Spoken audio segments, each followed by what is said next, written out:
আমি অ্যাটর্নি মঈন চৌধুরী। আজকে একটা বিষয় নিয়ে কথা বলবো। আপনারা জানেন, সবার প্রশ্নে আমি ফ্লাডিং হয়ে যাচ্ছি যে আমেরিকান এমবেসি বাংলাদেশে কবে খুলবে।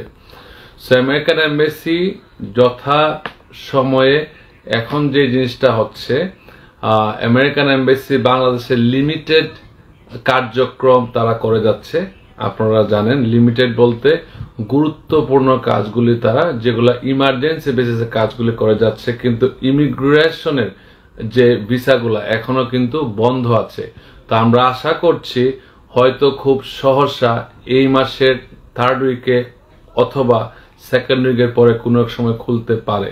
আপনারা যারাই কোনো ধরনের ইন্টারভিউ ছিল, রিস্কেজুয়াল হয়েছে, তারা পরবর্তীতে হয়তো স্কেজুয়াল পাবেন। কিন্তু এক্ষেত্রে আপনাদের অনুরোধ করবো, আপনারা ইমেল অ্যাড্রেসে সবসময় ফলো করবেন। ইমেলটা যেন জাঙ্কে না যায় অথবা স্প্যামে না যায়। ইমেলে তারা আপনাকে যোগাযোগ করবে।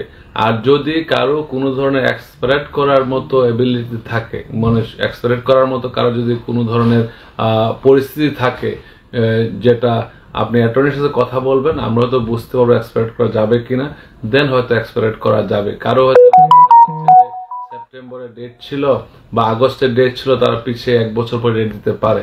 তো এই ক্ষেত্রে আপনাকে যোগাযোগ করতে হবে। আপনার যদি এক্সপারেট করার মতো এবিলিটি থাকে, মনে করেন যে এক্সপারেট করার মতো সুযোগ আছে, আপনি চেষ্টা করতে পারেন। তবে সফর আমরা জানি আমেরিকান এমবেসি এখন খোলা আছে, কিন্তু এটা লিমিটেড আকারে। আর যদি আপনি কোনো ধরনের মনে করেন, আবারও বলছি, এক্সপারেট করার সুযোগ থাকলে চেষ্টা করতে পারেন, কিন্তু গ্যারান্টিড না। তো আপনারা অপেক্ষা করুন।